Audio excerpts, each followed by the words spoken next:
Policy వెనక ఉన్నారనే విషయాన్ని మర్చిపోకూడదు. నేను చాలా మంది అడిగారు, తెలుగు క్రైస్తవ పరిరక్షణ వేదికలో పనిచేస్తున్నప్పుడు రైల్వే సమస్య వనమా వెంకటేశ్వరరావు గారు, వనమా రాఘవ గారు, వెంకటేశ్వరరావు గారు అక్కడ మినిస్టర్, అక్కడ ఎమ్మెల్యేగా ఉన్నప్పుడు ఆయన మంత్రిగా కూడా చేశారు. మన సేవకులు ఏం చేశారంటే అదే రైల్వే ప్లాట్ఫారం మీద అదే రైల్వే దగ్గరికి వెళ్ళి చర్చి కట్టుకున్నారు.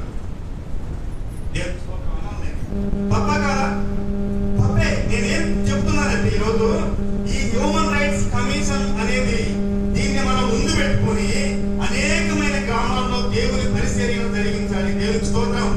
అది ఒక్కటే మన ప్రధానమైన గురి. క్రైస్తవులుగా మనం తెలుసుకోవాలి, ఎక్కడ పడితే అక్కడ వీసుకోవాలి చేయకూడదు. మన పదం ఉన్నాక చేయకూడదు. దానికి ఒక లిమిట్స్ ఉంటాయి.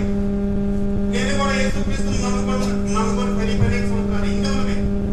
ఆ ప్రాంతంలో అలాగని చెప్పేసి వారి దేవతలను మనం కించపరచకూడదు. అన్ని మతాలను, అన్ని కులాలను, అంత ప్రజలందరినీ కూడా మనం మైమేకం చేసి వారిని ప్రేమించే విధానంగా ఉండాలి.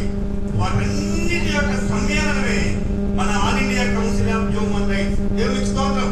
కాబట్టి ఇంత బలమైనటువంటి నాయకులు మన ప్రాంతంలో రావడం, ఇంత బలమైనటువంటి నాయకులు నడిపించడానికి బలమైన దర్శనం కలిగినటువంటి నాయకులు మీ మధ్య ఉన్నారండి. వారు మీకు ఆర్నిస్లో కూడా పనిచేస్తారు. నేనైతే పరిపేయడం మీకు చెప్తామన్నా, ఎవరికైనా ఫోన్లోనే ఎవరి ధైర్యం చూసి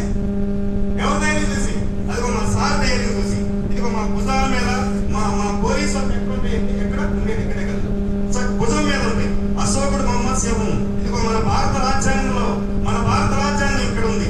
మన భారత రాజ్యాంగంలో ఉన్నటువంటి ప్రతి ఆర్టికల్ మాకు కావాలి, అది మా గుండెల మీద ఉంది. నువ్వు ఎందుకు చేయమని చెప్పేసి ఏ డిపార్ట్మెంట్ దగ్గరికైనా చట్టం తెలవాల్సిన చట్టం తెలుసుకుంటూ మనం అడిగే రీతిలో నాకు దైవజనం చెప్పారు రాజన్ గారు, ఒక కాగితమే మన సమాధానం చెప్తుందని. అది ఎంత మర్మమైన మాట తెలుసా?